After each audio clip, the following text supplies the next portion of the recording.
Binyag ni Big. Daddy's here.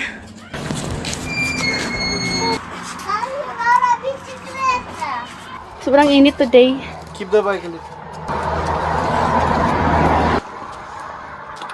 Anong oras na dito? Alas 4:02. Kakawi lang ni Habi galing trabaho and dala niya yung aking in-order sa Shein. Tingnan natin. Dito lang tayo sa labas mag-open.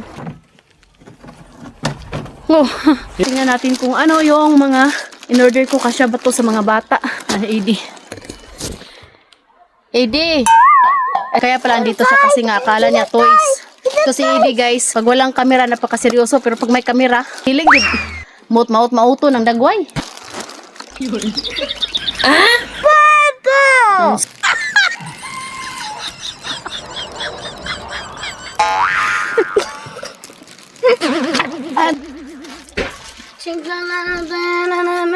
Tingnan natin kung anong laman nito.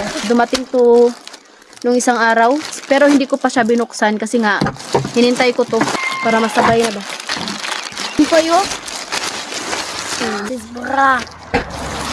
Isang malaki yata to guys. Ay! Size ng pa ni mama. Hindi ko kasi alam yung size ko pag sa online ako bumibili. Yun. Bra. What is it for good?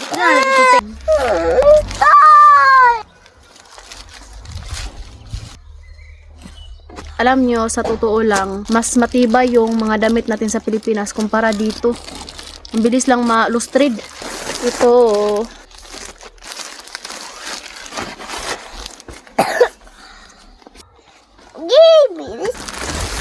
si Habi, hindi ako nag-order sa kanya sa online. Minsan lang. Kaya kapag bumibili kami doon sa city na lang sa China ba, para masukat niya. Sa online, hindi ako sure. Okay lang sa mga bata. Hala, dalawa pala to guys. Dalawa pala to. Sana man yun. Dalawa. Tapos ito naman kay Edie. Yay!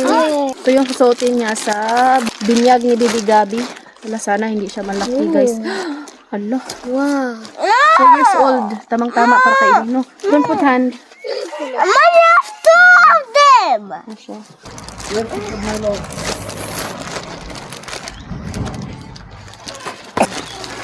Bumili rin ako ng ipit sa buhok ni Katyusha.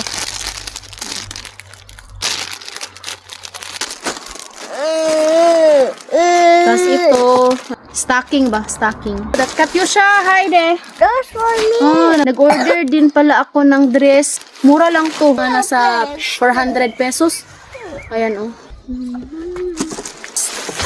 Para to kay Katyusha, tingnan natin. Putan.